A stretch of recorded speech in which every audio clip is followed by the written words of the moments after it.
Rest your eyes.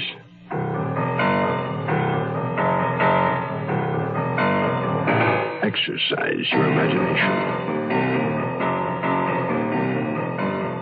This week, Charles Larson's inside story of television murder. Someone's death. Starring George Kennedy, Joyce Bulifant,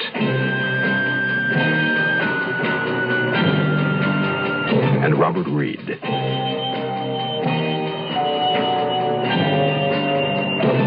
In Elliot Lewis's production of The Zero Hour.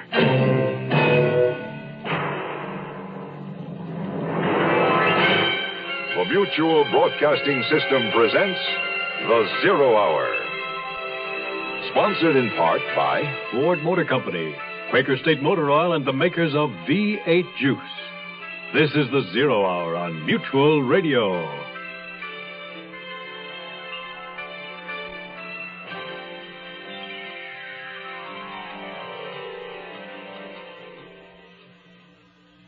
As a producer of TV murder mysteries, Nils Frederick Blixen is cognizant of a formula. It goes something like this. A murder is committed and someone innocent accused. The viewer is introduced to several suspects and fed a steady diet of red herrings. One by one, the suspects are eliminated through lack of motive or a substantiated alibi. Finally, the real killer is exposed, and everyone lives happily ever after until next week. But Nils Frederick Blixen has found himself in the middle of a mystery he's been unable to predict, let alone solve. 3 murders, a host of suspects, a jumble of clues, but no killer. If it were only a bad script, only make-believe. But it's not. It's all too terrifying and real. But somehow, from his working experience, Nils Frederick Blixen knows somewhere in his mind that the simple truth is right in front of him. The only question is, can he recognize it before it's too late? The conclusion of someone's death follows after this word. Young I may be, but still I'm a man. Just turned 18 and I'll do what I can to find me a place where I can be me. Get ready for life, be free at the sea. Oh, where do I go from here? Oh, where do I go from here? I'm finished with school, but what lies ahead? Don't want to get trapped, want to feel free instead. All over the world, there's so much to do. The call of the sea, don't you hear it too? Oh, where do I go from here? Oh, where do I go from here? What about the new Navy? You'll get your chance at success, learn an exciting job, and see the world. Call toll-free 800-841-8000 or see your Navy recruiter. Be someone special in the new Navy. I know where I'm going from here.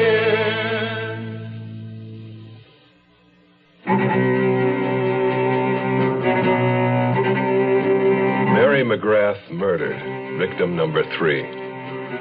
In the bedroom of her small home, the police found a partially packed red and black suitcase, a round-trip airplane ticket to Chicago, and 10 $20 traveler's checks, but no murder weapon. By 1:30 in the afternoon, the authorities had finished their examination of the house and grounds, and the body had been removed to the morgue. Detectives continued to question residents along both sides of Willow Way, a steep, pretty street on the Glendale edge of Montrose, just off of Highway 2, the main route to La Cañada. When I met Ames at the morgue, he was fit to be tied. She was dead when my men checked the place yesterday, but none of them bothered to look in the kitchen window. I'm going to hold a few seminars on comprehensive investigation.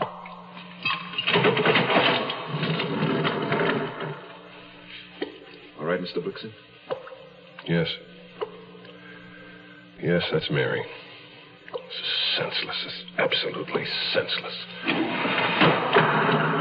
My mind really fights this. I know she's dead. I just can't accept it. This was a woman who didn't have an enemy in the world.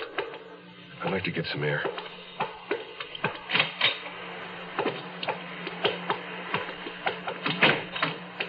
Oh, feel better? No. Yeah, good, thanks. Tell me, Sergeant, had Mary been sexually attacked or robbed? No. I don't understand it. Well, she was shot with a .22. Same gun that killed Gladstone. What? Well, then, that clears Red. Is that so? Why? Well, she's in custody, that's why. Oh, different fingers could pull the same trigger at different times, couldn't they? In any case, she's still being held on a double charge. It wasn't a .22 that killed Heidi. No, it wasn't. And that's got to be one of the weakest points of your case against her. Oh, really? Since when has an axe been a woman's weapon? Oh, since about Lizzie Borden. Oh, my God. Haven't you ever shaken hands with Red? I doubt if she could lift an axe, much less... Look, Mr. Blixen, we don't know that an axe was used in the Ellis case. It was an axe-like weapon. That could be pruning shears or a hatchet or a small hand hoe. Now, I'll be honest with you. Heidi Ellis died of shock and loss of blood. The wounds themselves weren't deep. A woman might easily have made them, even a weak woman. Incidentally, your attorney, Mr. Schreiber, is in the building. He said he'd drive you home if you needed a lift. Yes, call him, please. And thank you. Yeah. I could scarcely breathe. Hand hoe. Where had I seen a hand hoe recently? I was barely aware of getting into the car with Wade Schreiber. Homebound traffic had begun to clog the freeways. Wade wanted to take the surface streets. I said anything was okay with me. Anything. You look beat, Nils. It's been one of those days. Listen, did you ever see Peter Lorre in M? What's Peter Lorre have to do with anything? M was the story of a child molester. Well, Heidi was a child. you think somebody was trying to... Heidi told me that she'd seen Dan Gladstone about a week before his death. She'd left school in the middle of the afternoon, not feeling well. And Gladstone, she wouldn't tell me what he wanted or what he did.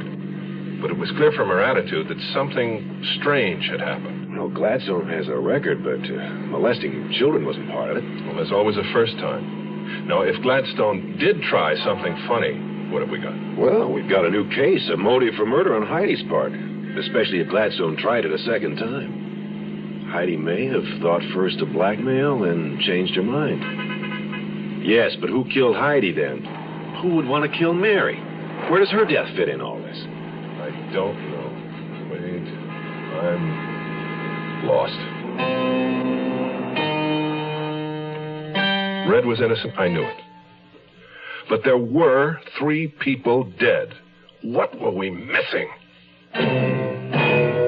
Hello, this is Hugh Downs. Recently, I participated in a Ford LTD fuel economy run from Phoenix to Los Angeles, where the average for 5 cars was 18.8 miles per gallon, with standard 351 V8 engines.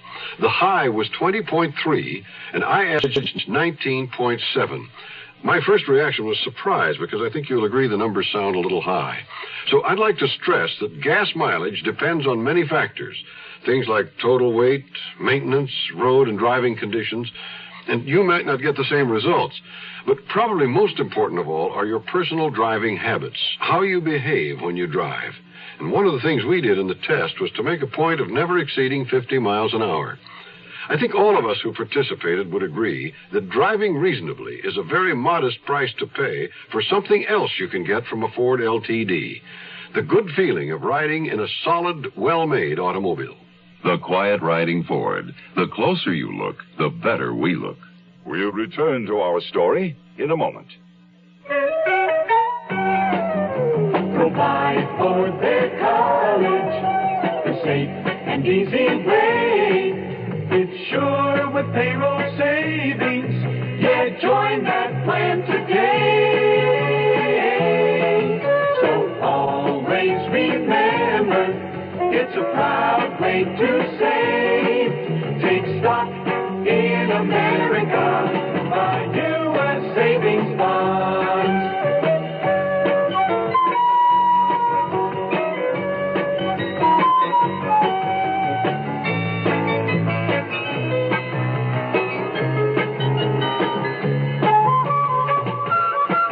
So always remember, it's a proud way to save.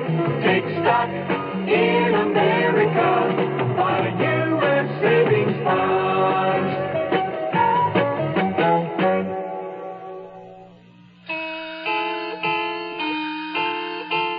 Heidi Ruth Ellis, age 14 years, 1 month, and 6 days, was buried in Hollywood's Robindale Cemetery on Thursday, the 7th of June at 11:15 in the morning. It had begun to drizzle shortly before 9, but the cemetery officials had prudently erected a canvas canopy over the small open grave during the night, and both the ground and the mourners remained dry. I recognized the pallbearers, Bobby Leeds and Renee Ortiz, solemn, still not speaking. Fred Hayworth in an ancient black suit and pearl gray cowboy hat. Preston Andrade, the only man beside Wade Schreiber who wept openly. And Phil Waters. Surprisingly, only 2 women were present. Boom Boom Hayworth, looking like an ill gypsy, and a stout, pleasant-faced lady in a hooded raincoat who reminded me vaguely of Mary. As the young priest's comfortless voice droned on, I became aware that Wade Schreiber had left my side. I eased backward onto the wet grass and ascended the slope to join him.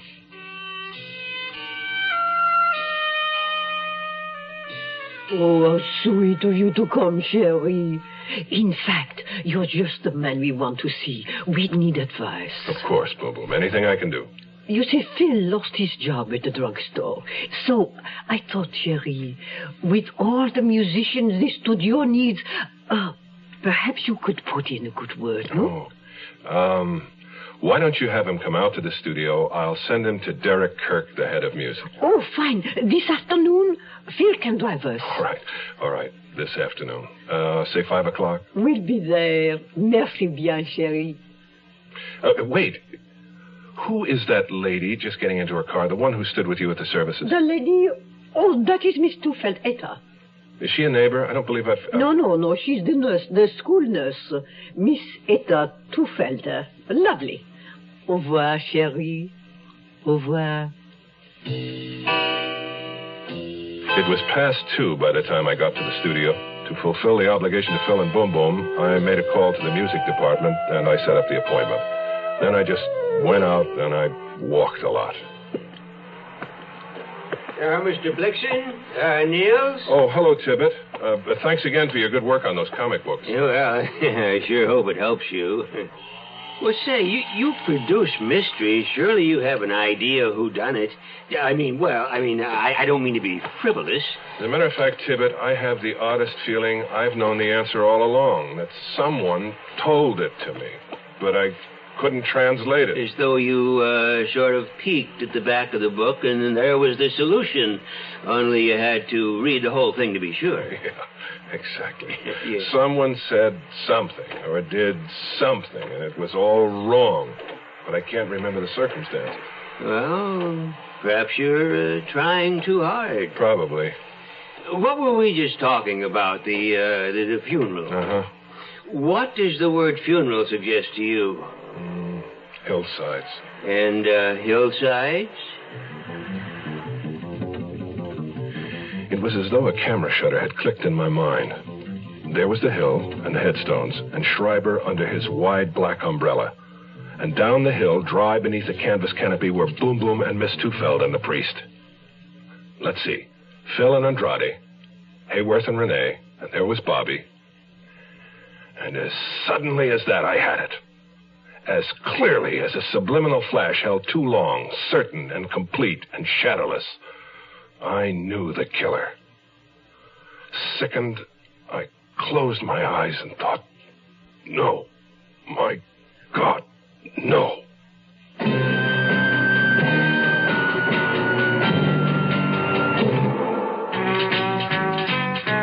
Just when you need it more than ever, you can find it more places than ever.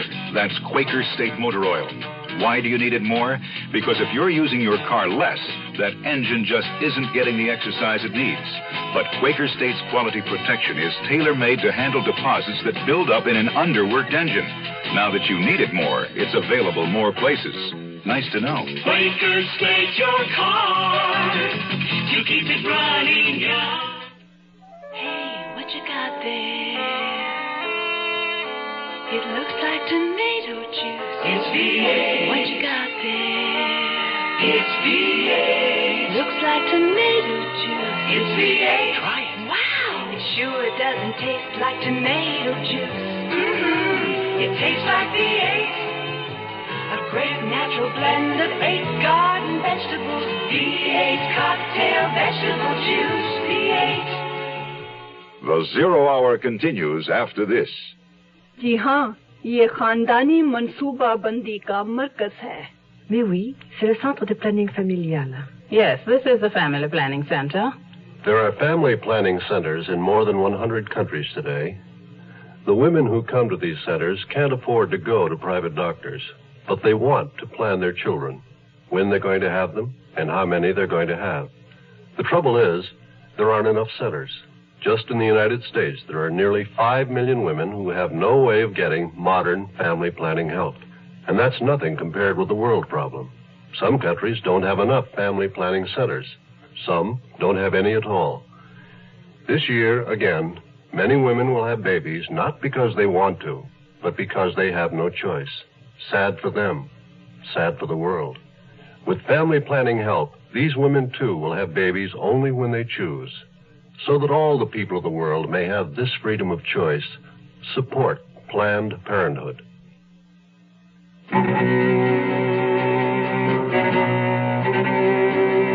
I didn't know whether I said goodbye to Tibbet or not. I raced back to my office, told the substitute secretary to get a hold of Wade Schreiber and tell him to get right over. It was about Miss Redfern. And I wanted the phone number of a Miss Etta Tufeld, school nurse at Hollywood High. Then I got hold of a studio transportation man I'd known for years, and I had him drive me out Highway 2 through Glendale to La Cañada. After that, on the way back, I stopped at a phone booth on the road, called Sergeant Ames, and told him what was up. At 5:40, when I got back to my office, there was a message on the desk that Schreiber had received the call, and Miss Tufeld's phone number was there.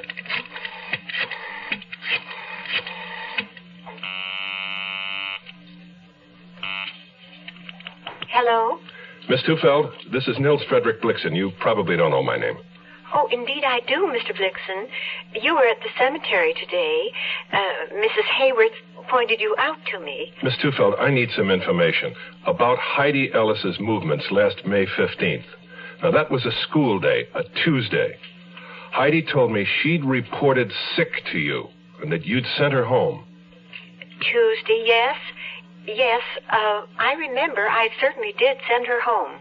At about what time? Do you recall? Yes. That would have been about 1:30. I thanked her. I made one more phone call to a drugstore. I asked one more question and hung up. And then just sat there, idly moving a herd of ceramic hippos around my desk. Then I involuntarily got up, walked to the door, and opened it. In my outer office, Boom and Fred, still in their funeral finery, were on the couch reading the trade papers while their nephew Phil stood braced sadly against the hall jamb like an abandoned dress dummy. They had come by to report on Phil's job interview with the music department. I invited them in and scrounged up soft drinks without ice. Mon chéri, you are fidgety. Why is this? Miss Redfern's going to be released. She's innocent. Oh, the police suspect someone else, then? They do now. Of which murder? Of all three. The same person committed all three. And you know who it is? I know. You see, the thing that threw everybody off was that Gladstone was killed first. That was a mistake. Heidi was the threat. Sherry, the little girl. Think back to the 15th of May. Heidi got sick, came home from school. Nobody was home, right? Then Heidi said Dan Gladstone came by. But she didn't tell anyone about a third person who was at the house that afternoon, a child molester. No. Gladstone was in the back somewhere, probably near the garage. He may have heard Heidi call out. In any event, he came around front and possibly saw what was going on. It's a sure thing the molester saw him and ran. Heidi knew the man? She knew him. And she knew how to make him bleed. She'd seen the effect of one anonymous letter on Red and Gladstone, so she decided to send another. She cut out an article about a fictional child molester called M and mailed it. When the man got the letter, he assumed Gladstone had sent it. It wasn't hard to get Gladstone up on the hill and kill him. Just leave a message with his landlady that Red wanted to meet him in their favorite spot, something like that. And then a gun, one shot, and M was safe. Except a day later, another anonymous letter arrived. And this one asked for $300 a month for life. And he knew it was Heidi he had to kill. He called her. He probably told her he wanted to discuss terms. She unlocked the door and she let him in. Oh, but you killed her with an axe. Oh, no, he didn't. He probably used a pair of pruning shears or a small handhold, like the one you were using in the roses, Boom Boom. But Dan Gladstone must have seen the other car when he goes up to Ruby Drive. Didn't he notice? It was the kind of a car that no one ever suspects. Driven by someone everybody talks to and nobody notices.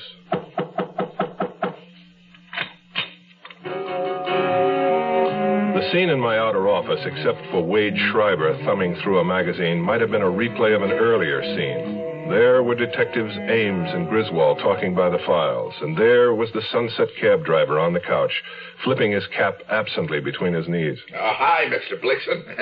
Take your time. I'm a little early. Wade, if the police withdraw their charges against Red tonight, can she be released immediately? It's in the works, Mr. Blixen. You found the proof then, Sergeant? One of my men just phoned. Found the bloody pants, the shirt, and the gun. The gun? You found the gun that killed Gladstone? Yep, and Mary McGrath. Oh? Where? In your garage. And Firestone tires on your cab. Hey, what is this, a joke? All Sunset cabs use Firestones. You're under arrest, Mr. Bartholomew. You have the right to remain silent and the right to consult an attorney. If you... Hey, wait a minute. What is this, some kind of gag? Tell him it's a gag, Mr. Blixen. It's no gag, Jack. I drove out to Glendale this afternoon, up Highway 2 to Montrose, and I found the Japanese nursery you used to work in. The owner told me you went to jail for a year for child molesting. That's why you lost your job there. On Tuesday, May 15th, you answered a call for a cab at Hollywood High, placed by the school nurse. It's on the record. You drove Heidi Ellis home, you walked her to the house, and you attacked her. The next time you saw Heidi, you killed her, last Monday at around 6 o'clock. They'll probably find the shears or whatever you used stuck away in your gardening equipment. 6 o'clock? Mr. Blixen, you're my witness. I was here at 6 to pick you up. No. You got to the studio at 6:15, Jack. Baloney. I got here at 6. 6:15. At 6 o'clock, it hadn't started raining yet. I know it. And that's why I'm sure I'm in the clear. Remember when the cat ran under your car? That's what really started unwinding this thing for me. I went to a funeral this morning, and a canopy over the grave had kept the ground dry. Your cab should have kept your parking place dry, but it was wet. You got there after the rain had started, after 6:15. You killed Dan Gladstone when you thought he was blackmailing you about the attack on Heidi. Then you had to kill Heidi when you discovered it was she, not Dan, who had sent the letter. And to cover it all up, you had to kill Mary McGrath.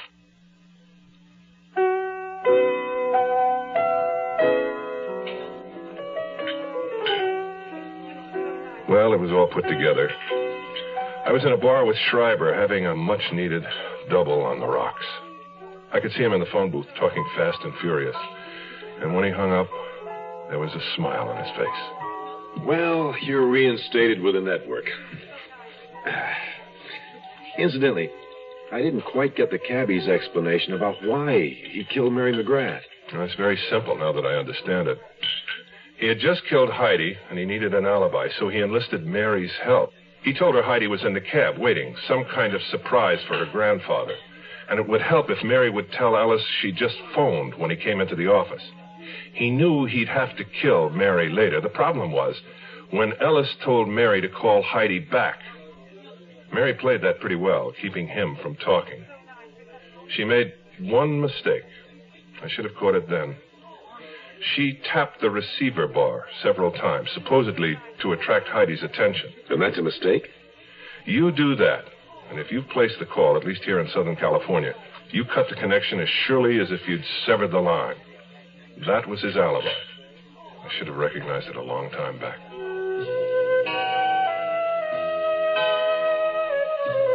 Joanna Redfern was released from custody the 8th of June. She was back to work 3 days later. The studio calmed down, and so did I, except for one thing. When Red came sweeping into my office, as usual, she knocked over an ashtray and she bumped her knee on the sofa. She threw her arms around my neck. She kissed me on the forehead, on the nose, on the mouth, and on both eyes. Oh, good grief, I love you. Did I ever tell you that? Will you marry me, Red? No. We can go. No. Who is it, then? Wade? I love Wade, but it's certainly not Wade. I'm not going to marry anybody. You can't love both of us and not marry anybody. That's absolutely ridiculous. Why? I don't see why I can't love 1,000 people. I do. I will. I'm still young. Bye, darling, and thanks for saving my life. A kiss on my forehead, and she swept out of the room, still as inaccessible as an alpine flower. I sat down and I took all the little ceramic hippos on my desk and arranged them into a broken heart. But I was smiling with love at my age.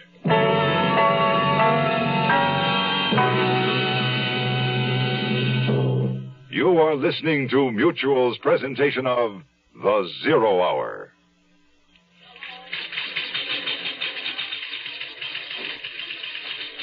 There's a disease in business today we might call spiritual schizophrenia. You see it in individuals who apply one code of conduct in their personal affairs and a quite different one in business or government. The belief seems to be that we are less responsible as individuals when we make business decisions, that business has a different code. When you think about it, that doesn't make sense. Profits are not the only gauge of business success. Business doesn't change the priority of values. We are born to the community of man first. The others are secondary allegiances. Make your personal morality work where you work and see the difference. The community of man, God's club. Be an active member. This message has been brought to you by Religion and American Life in cooperation with this station.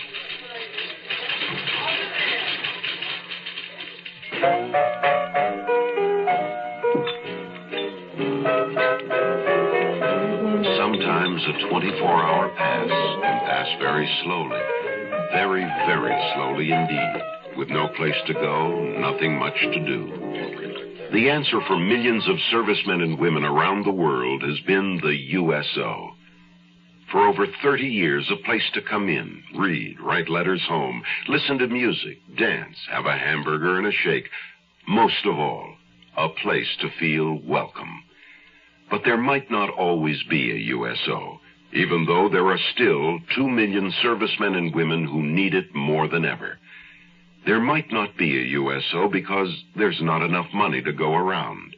USO gets no government funds.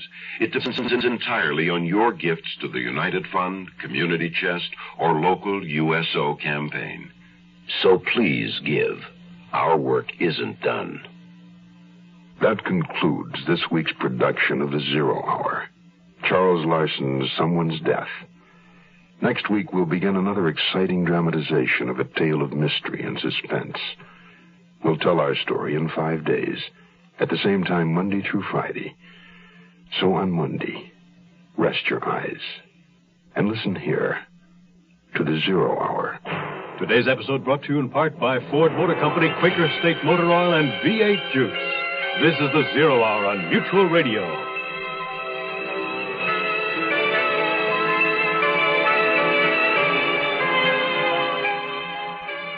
You have been listening to The Zero Hour, a presentation of the Mutual Broadcasting System in association with Hollywood Radio Theater, heard every weekday at this time. Rod Serling is your host.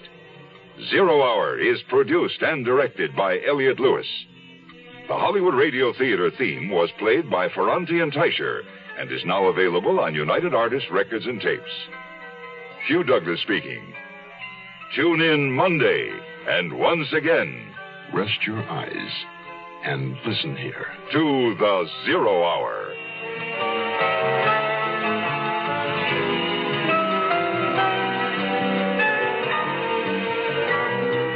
This is the Mutual Broadcasting System.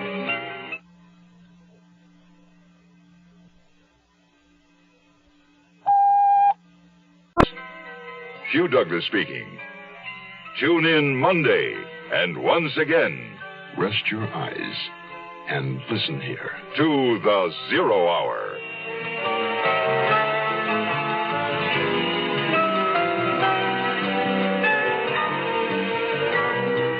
This is the Mutual Broadcasting System.